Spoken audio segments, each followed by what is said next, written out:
Hi everyone, Jody with the Ring Lord here. Welcome to our Spike Star video.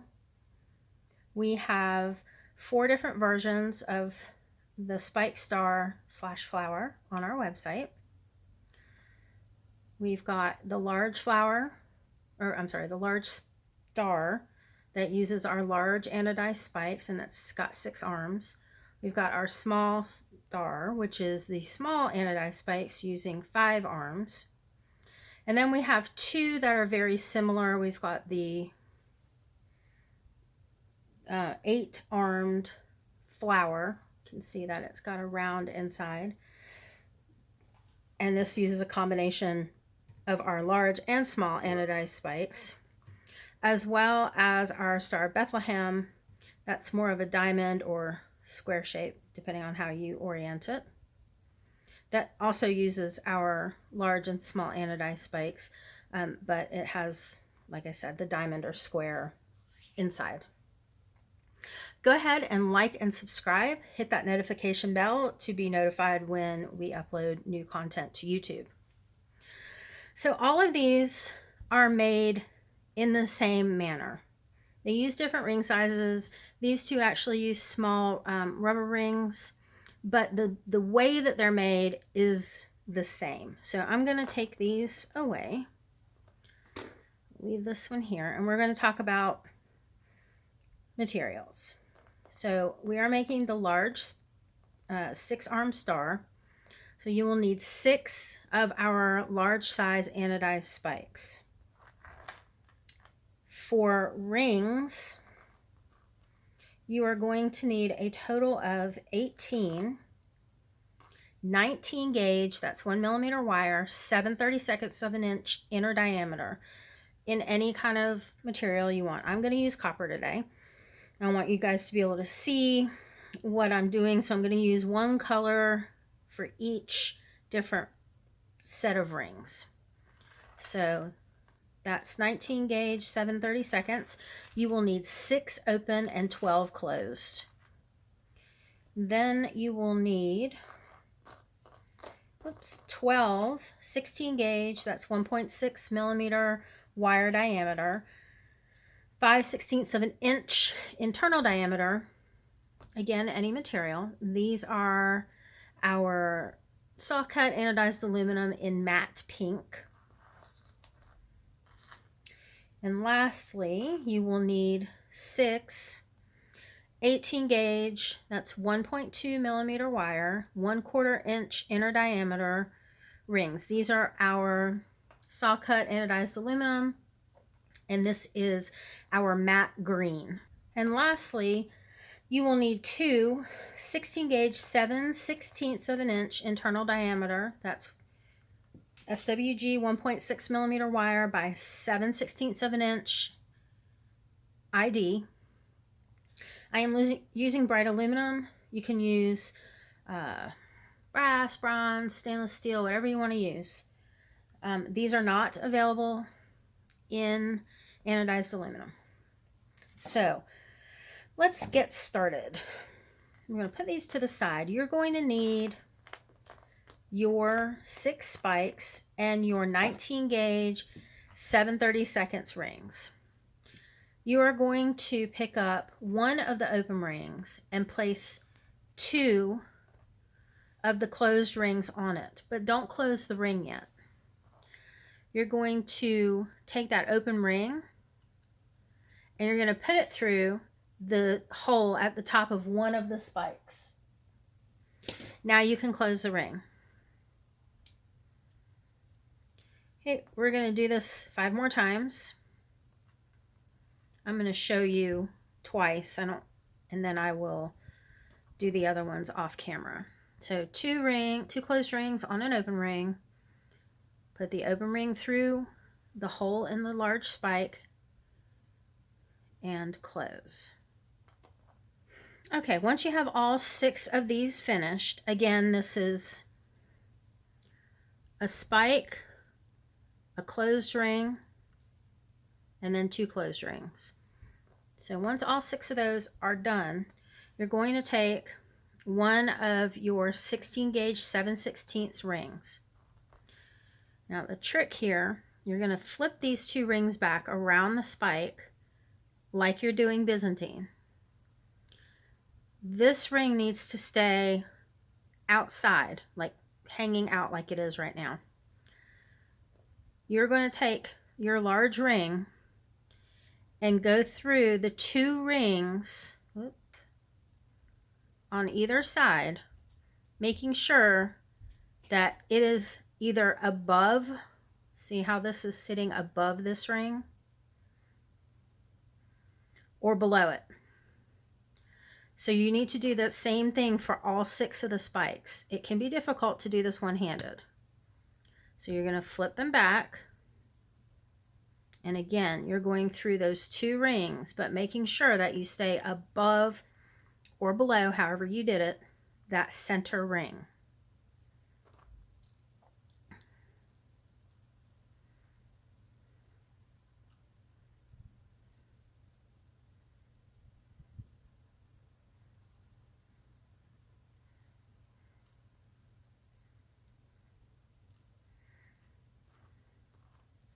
And you really shouldn't have any trouble getting all 6 of them on that center ring. And if you need to put your piece down, that is completely fine, so that you can get these where they need to be. Like so. Just make sure you, when you pick it up, you know where those center rings are. So there's 4.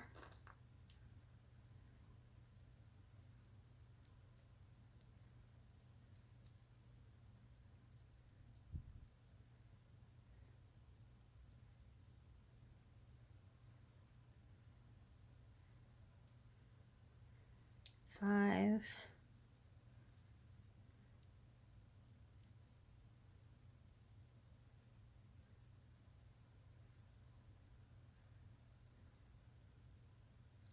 And 6. Okay, just do a double check that you didn't go through any of the center rings and that all the center rings are on the same side. Then close it, the big ring. Okay, then I would just sit it down and kind of see things are laid out like they should be. Okay, the next thing we're going to do is we're going to sandwich that center ring for each spike in between these two bright aluminum rings. So I had my center rings on the spikes under the large ring when I put them on. So when I flip it over, they're going to be above that ring. So now I just need to go through all 12 of those same rings, but on the other side. So make sure that that center ring right there is sandwiched in between the two silver rings. This can be easier, but it can be a little fiddly too. So, and if you need to put it down, you certainly can. So I'm going through this ring, but above that center ring. So it's 2 of them. And make sure you don't twist your spikes. There's another one. And again, there should be plenty of room on the center ring to get all of them on. You just have to be careful that you don't let any slip off while you're maneuvering things around.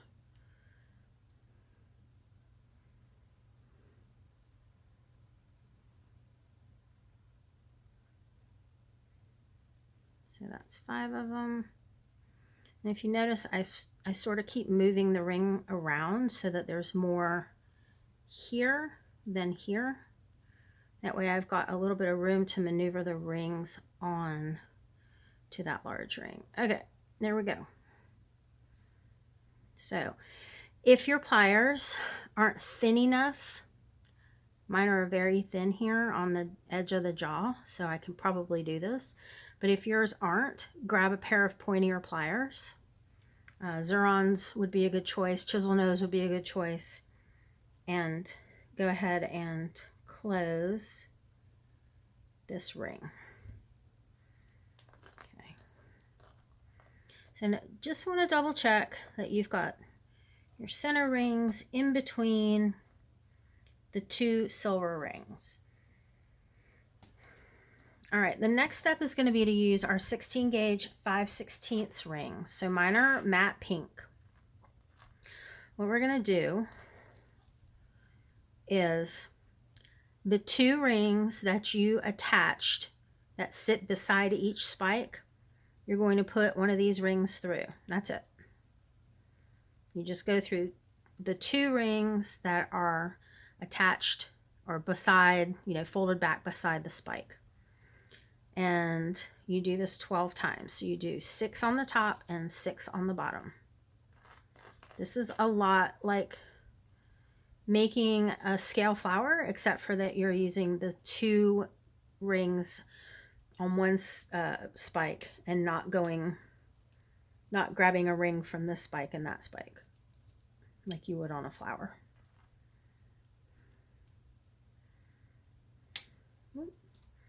So I will continue to go around so you can see what I'm doing.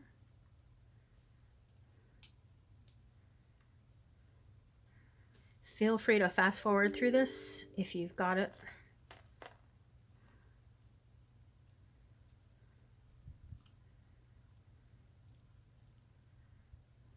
This part should not be too terribly difficult. There should be plenty of room on the first side to get the rings through. If you have trouble, make sure that these copper rings are situated properly.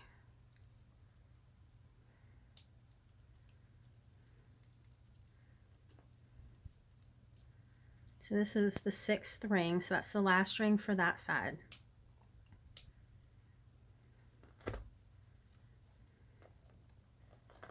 That's what it should look like. And it's okay if it's like got more space over here than over here. Once we get the last step in, it'll all be situated properly. So now we're going to flip it over and do the same thing we just did.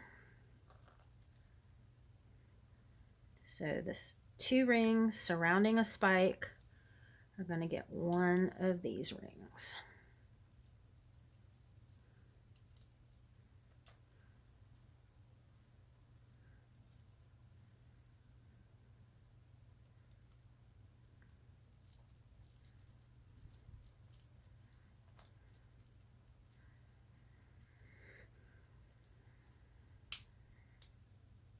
If you are in the market for new pliers, I highly suggest our Tronex Mailers pliers, which are the ones I'm using. These are the long jaw version. I've been using these pliers since we started carrying them, which was, I don't know, 6 or 7 years ago, probably. They're amazing. I love them. I use them for 99% of the work that I do. I don't work in a lot of stainless steel. So if you do work in a lot of stainless steel, I would suggest our Armorer's pliers. But if you work in softer metals, like anodized aluminum, bright aluminum, niobium, silver, brass, bronze, copper, or smaller gauge stainless, these are awesome. And they also come in a shorter jaw, which is probably about like that. Those are amazing too. But the reason I like these is because they have this nice square jaw, but they're very, very thin at the tips, and they're really sharp squared on the sides, which allows me to get into smaller spots without having to change pliers. So this is our last step. We've got almost all of our rings on. We're now going to get our 6 18 gauge 1/4 inch rings. Now, these are going to go down into one set of those pink rings I added.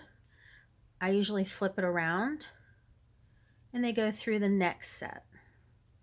This is the part that can get tricky, fiddly, really tight, and just be annoying basically. But just take your time. You may mar a ring or completely disfigure it, and that's okay. You'll just have an extra ring available to you. So I'm going to go down this side.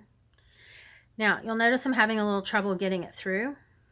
So when I have that trouble, usually I'll just come up the next set of rings.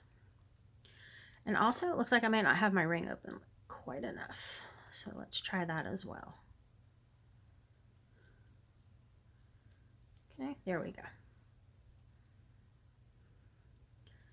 And because these rings can be a little tricky, you may want to have pointier pliers.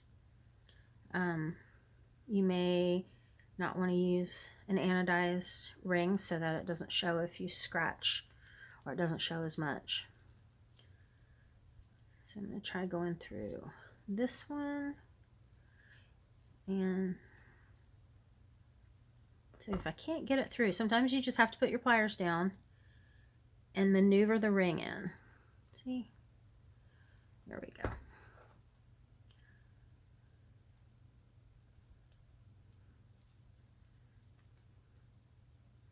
And you will feel this starting to tighten up. That was not an open ring, that's why it didn't work.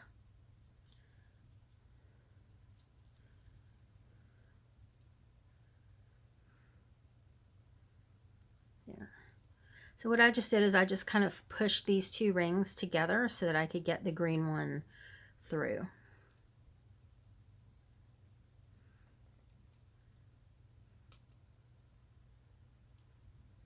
Okay, that's what it looks like so far.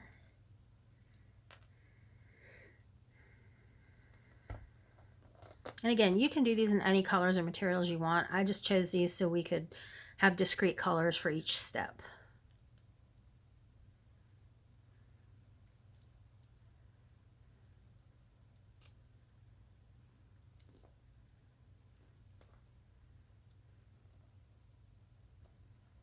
Okay, that's ring 5, and let's get ring 6 in.